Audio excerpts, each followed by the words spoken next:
बिस्मिल्लाहिर्रहमानिर्रहीम। अस्सलाम वालेकुम। बहुत ही मज़ेदार से कीमा करेले बन रहे हैं और आप सबको बहुत पसंद आएंगे।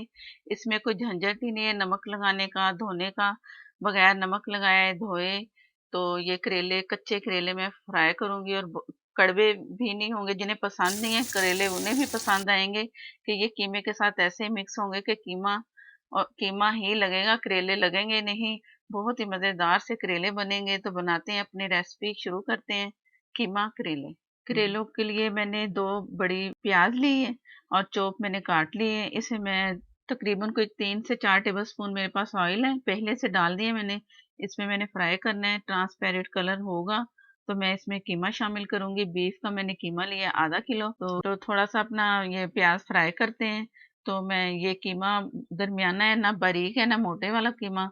तो ये कीमे का पानी अच्छा सा ड्राई कर लिया मैंने छलनी में रख के। तो उधर हमारी प्याज हो रही है तो इसमें मैं शामिल करती हूँ कीमा प्याज में। प्याज भी ये हल्की सी हो रही है इसमें ट्रांसपेरेंट, तो इसमें मैं कीमा शामिल कर दूंगी। कीमा डाल के तो मैंने इसमें थोड़ा हल्का सा फ्राई करना है और साथ ही लहसुन अदरक का पेस्ट डालेंगे। लहसुन अदरक का पेस्ट है 2 टेबल स्पून, और प्याज कीमा हल्का सा ये मैंने थोड़ा सा भूनना है, तो ताकि लहसुन का जो कच्चापन है वो खत्म हो और कीमे का पानी जो है ड्राई भी ना हो। इस क्योंकि मैंने इसमें पानी नहीं शामिल करना, तो इससे अच्छा सा भून लूंगी नॉर्मल से कम आग पे।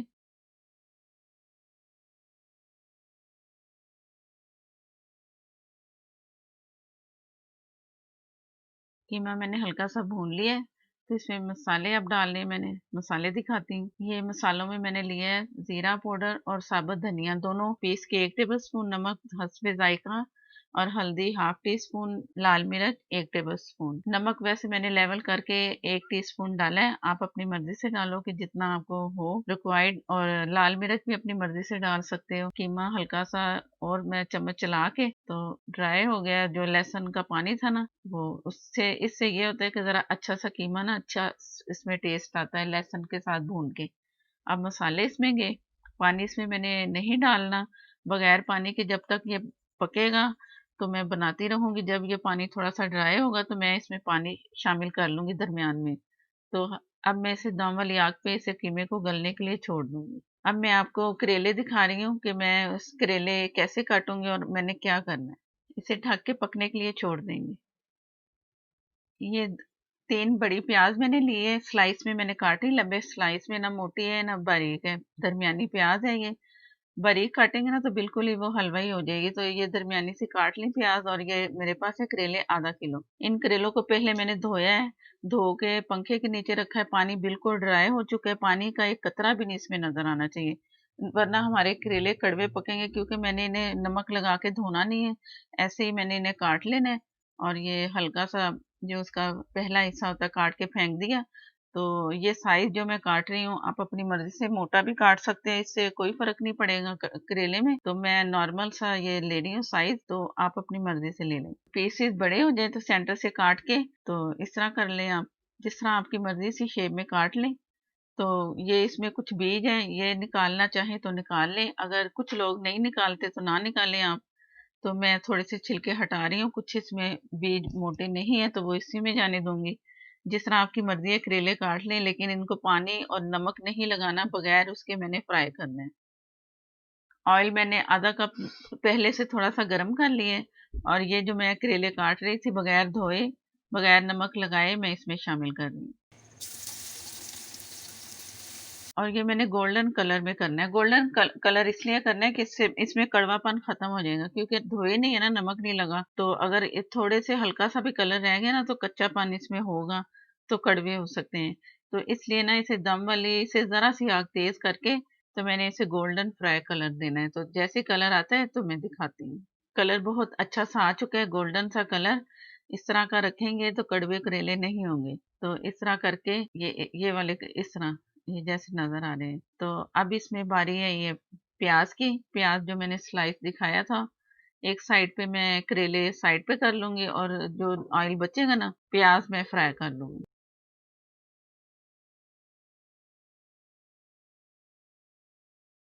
ये अच्छे सा कलर आ चुका है।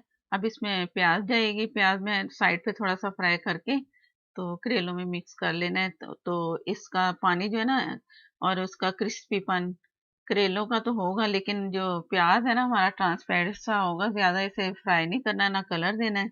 तो इससे फिर जब कीमे में डालेंगे ना तो अच्छे से प्याज लगेंगे, सख्त भी नहीं लगेंगे, नरम, बस अच्छे जरा खिले खिले से नजर आएंगे प्याज। ऐसा करके मैं तो इसमें उधर हमारा जो मैं कीमा तैयार कर रही हूँ उसमें मैंने थोड़ा सा पानी शामिल कर दिया था और गलने के लिए छोड़ दिया था। कीमा भी बहुत अच्छा सा फ्राई करके मैं आपको दिखाती हूँ। तो ये मैं यहाँ थोड़ा सा इसे मैंने चम्मच चलाना है, तो इससे अलग रख देंगे और मैं कीमे की तैयारी करके दिखाती हूँ। ये कीमा बिल्कुल ड्राई हो चुका है। ऑयल तो थोड़ा सा डाला था ना, कुछ उसमें ऑयल है तो बहुत अच्छा सा ऑयल इसमें आ जाएगा। तो कीमा भून चुका है और अब ये बारी है इसमें करेलों में जाने की, तो इसमें करेलों में शामिल करते हैं। बड़ी जल्दी जल्दी सी ये रेसिपी बनने वाली है और कोई झंझट नहीं है इसका। करेलों का अक्सर मुसीबत लगती है कि करेले बहुत मुश्किल से बनते हैं। इस रेसिपी से ट्राई करेंगे तो बहुत जल्दी करेले बन जाएंगे, साथ साथ दोनों काम हो रहे हैं, कीमा भी गल गया और ये जो मेरे पास करेले थे, प्याज, ये भी फ्राई करके मिक्स किए और ये तैयारी की तरफ है। अब इसमें बारी है टमाटो पेस्ट। ये इसकी रेसिपी मैं दे चुकी हूँ, ये मैं 3 क्यूब डालूंगी इसमें। मैंने उस क्यूब में से फ्रीज किया था, तो आप देख लेना, रेसिपी बहुत काम आने वाली रेसिपी है ये। 3 क्यूब में ये एक क्यूब में 3 टमाटर है, तो मैं 3 क्यूब डाल रही हूँ क्योंकि इसमें ज्यादा मसाला चाहिए करेलों में। तो 3 या 2 आप डाल सकते हो और वो रेसिपी देखना, जरूर ट्राई करना, रेसिपी बहुत अच्छी रेसिपी है वो। और जब टमाटर महंगे हो जाएं तो बहुत काम आने वाली रेसिपी है, उसे बना के फ्रीज कर लें, तो जब जरूरत हो निकाला और ये आप जिसमें भी डालना है, जिसे जिसमें ग्रेवी चाहिए। और ये मैं तकरीबन 3 से 4 चम्मच इसमें पानी शामिल कर रही हूँ, ताकि अच्छा सा ये पकने में ना पानी मदद देगा। दोनों करेले जो जरा क्रिस्पी थे ना तो पक के जरा सॉफ्ट हो जाएंगे।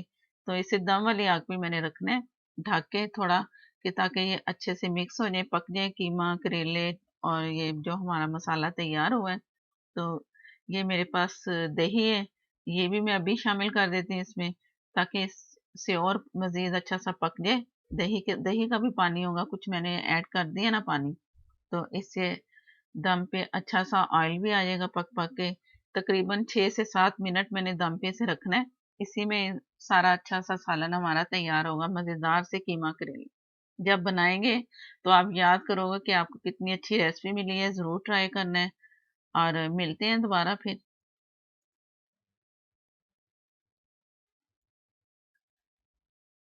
बिस्मिल्लाहिर्रहमानिर्रहीम। माशाल्लाह से बहुत अच्छी सी खुशबू आ रही है और खाने में भी लाजवाब होगा, बहुत मज़ेदार सा। ये मैं चेक करवा रही हूँ कि ये कितना अच्छा सा सालन बन चुका है हमारा करेलों का। ज़रूर ट्राई करना है, बार-बार इसलिए कह रही हूँ कि ये बहुत ही लज़ीज़ बनता है ये कीमा करेले, तो ज़रूर ट्राई करना है। ये करेले जो छोटे-छोटे से नज़र आ रहे हैं बिल्कुल श्लिंग हो गए बन-बन के, उसमें फ्राई किए हैं, पके हैं। अगर बड़े साइज़ में करना चाहो तो कर लो, आपकी मर्ज़ी। और ये गरम मसाला आखिर में जा रहा है 1 टीस्पून, आप अपनी मर्ज़ी से डाल सकते हो कम ज़्यादा गरम मसाला। और ये है अदरक, हरी मिर्च, हरा धनिया। तो ये इसमें ये हरी मिर्च मैं बारीक काट के नहीं डाल रही, आप चाहो तो बारीक काट के भी डाल सकते हैं, ये आपकी मर्जी है। अब ये दोबारा से मैं दम पे रखूंगी 3 से 4 मिनट, वही दम वाली आग पे, और इसे डिश आउट करेंगे। मजेदार सा हमारा कीमा करेले तैयार है, जरूर ट्राई करना है। अगर वीडियो अच्छी लगे तो लाइक देना मत भूलिएगा, और नए देखने वाले जिन्होंने चैनल को अभी तक सब्सक्राइब नहीं किया वो चैनल को प्लीज सब्सक्राइब करें, साथ में जो बेल है उसे जरूर प्रेस करें, और उसी से ही आपको नोटिफिकेशन मिलेगा हर नई रेसिपी का। आगे मैं बहुत अच्छी अच्छी सी रेसिपी बन रही है ईद के हवाले से, और मैं कोशिश करूंगी कि आप सबको रेसिपी बहुत पसंद आए। और फेसबुक पे भी आप फॉलो कर सकते हो, इंस्टाग्राम पे भी पेज है, उधर भी आप फॉलो कर सकते हो। मुझे दे इजाज़त। अल्लाह हाफिज।